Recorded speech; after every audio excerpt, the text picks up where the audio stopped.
नमस्कार दोस्तों, study with Dev channel में आपका स्वागत है।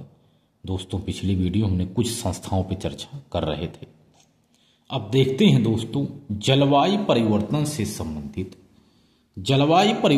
संबंधित कुछ संस्थाएं तथा पर्यावरण संरक्षण।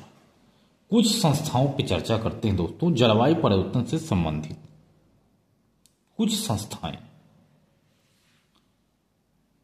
संस्थाओं की बात की जाए तो दो तीन संस्थाएं हैं जिसे हम देखते हैं। एक है ग्रीन पीस। ग्रीन पीस भी समझ लो एक संस्था है। इसकी स्थापना 1961 ईस्वी में की गई थी। इसकी स्थापना 1961 में की गई थी नीदरलैंड में। ग्रीन पीस की स्थापना नीदरलैंड में 1961 ईस्वी में की गई थी। हॉलैंड में की गई थी, नीदरलैंड में इसका मुख्यालय है। अगला है दोस्तों वर्ल्ड वाइड फंड WWF। इसकी स्थापना स्विट्जरलैंड में 1962 ईस्वी में किया गया था। इसकी स्थापना की गई है। यह वन्य जीवों के संरक्षण के लिए फंड देता है। इसका प्रतीक ज्वाइंट पांडा है WWF का। तीसरी संस्था है संयुक्त राष्ट्र संघ पर्यावरण प्रोग्राम यानी यूनेप। संयुक्त राष्ट्र संघ और पर्यावरण प्रोग्राम। इसकी स्थापना 1972 ईस्वी में किया गया है, जिसका मुख्यालय केन्या के नैरोबी में है। अब देखते हैं दोस्तों, पर्यावरण में भारत में पर्यावरण संरक्षण के लिए कुछ प्रयास। पर्यावरण संरक्षण के लिए भारत में कुछ प्रयास भी किए गए हैं। आइए देखते हैं पर्यावरण संरक्षण से संबंधित प्रमुख अधिनियम। पर्यावरण संरक्षण से संबंधित प्रमुख अधिनियम कौन कौन से हैं? वन्य एवं वन्य जीव संरक्षण अधिनियम 1972 ईस्वी। वन्य एवं वन्य जीव संरक्षण अधिनियम 1972 ईस्वी। जल प्रदूषण नियंत्रण अधिनियम 1974 ईस्वी। वन्य एवं वन्य जीव संरक्षण अधिनियम 1972। जल प्रदूषण नियंत्रण अधिनियम 1974। वायु प्रदूषण नियंत्रण अधिनियम 1981। वायु प्रदूषण नियंत्रण अधिनियम 1981। अगला है पर्यावरण संरक्षण अधिनियम 1986।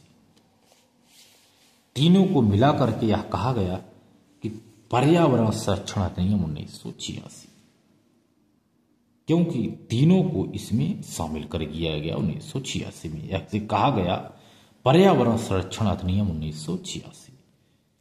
पर्यावरण अधिनियम 1986, इस अधिनियम में अन्य सारे अधिनियम शामिल कर दिए गए। ये हो गया दोस्तों। आइए देखते हैं कुछ संरक्षण के अन्य प्रयास। पर्यावरण संरक्षण के कुछ अन्य प्रयास भी चर्चा करते हैं।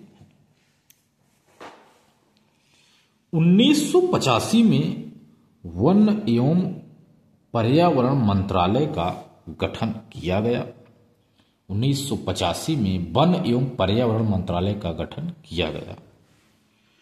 1970 के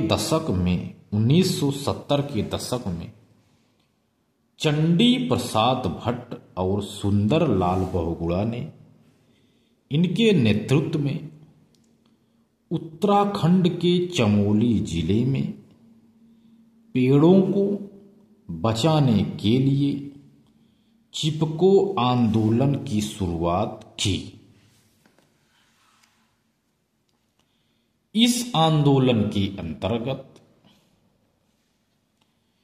जो आंदोलन किया चिपको, इस आंदोलन के अंतर्गत महिलाएं उस पेड़ से चिपक जाती थी जिसे काटा जाता था। चिपको आंदोलन की तर्ज पर ही पांडुरंग हेगड़े के नेतृत्व में दक्षिण भारत में एपिको आंदोलन चला। पांडुरंग के नेतृत्व में चिपको आंदोलन के तर्ज पर ही। इसी तरह टिहरी बचाओ आंदोलन, इसी तरह टिहरी बचाओ आंदोलन सुंदरलाल बहुगुणा और नर्मदा बचाओ आंदोलन मेधा पाटेकर के नेतृत्व में चला। 1986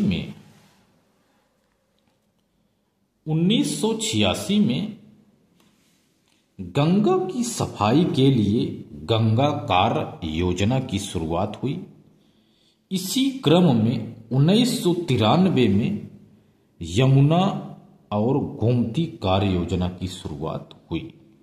1986 में गंगा की सफाई, 1993 में यमुना और गोमती कार्य योजना की शुरुआत हुई। सन 2009 में राष्ट्रीय नदी प्राधिकरण स्थापित किया गया। सन 2009 में राष्ट्रीय नदी प्राधिकरण स्थापित किया गया। गंगा को राष्ट्रीय नदी घोषित किया गया। जुलाई सन 2016 में गंगा की सफाई के लिए नमामि गंगे योजना की शुरुआत हुई।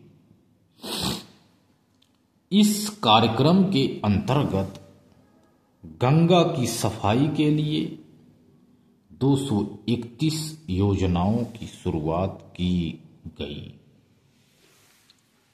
यह दोस्तों विचारने प्रयास और देखते हैं दोस्तों क्या है और भी प्रयास। सन 2010 में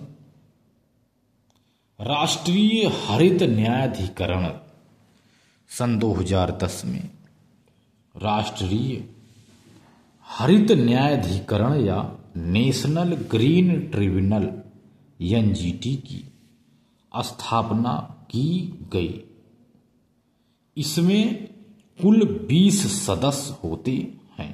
सन 2010 में राष्ट्रीय हरित न्यायाधिकरण 10 न्यायिक पृष्ठभूमि के और 10 पर्यावरण विशेषज्ञ इसका अध्यक्ष सर्वोच्च न्यायालय का रिटायर न्यायाधीश या उच्च न्यायालय का रिटायर मुख्य न्यायाधीश होता है। यानी सन 2010 में राष्ट्रीय न्यायाधिकरण या नेशनल ग्रीन ट्रिब्यूनल की स्थापना की गई। इसमें कुल 20 सदस्य होते थे, 10 न्यायिक पृष्ठभूमि के और 10 पर्यावरण विशेषज्ञ होते थे। इसका अध्यक्ष सर्वोच्च न्यायालय का रिटायर न्यायाधीश या उच्च न्यायालय का मुख्य रिटायर न्यायाधीश होता है। एनजीटी को हाई कोर्ट के बराबर शक्तियां प्राप्त है। एनजीटी को यानी राष्ट्रीय हरित न्यायाधिकरण को हाई कोर्ट के बराबर शक्तियां प्राप्त हैं। पर्यावरण को नुकसान पहुंचाने वाले पर एनजीटी 10 से 20 करोड़ तक का जुर्माना ठोक सकती है यानी लगा सकती है। ये कुछ अन्य प्रयास हैं दोस्तों। तो दोस्तों मिलते हैं और बेहतरीन क्लास में, तब तक के लिए धन्यवाद।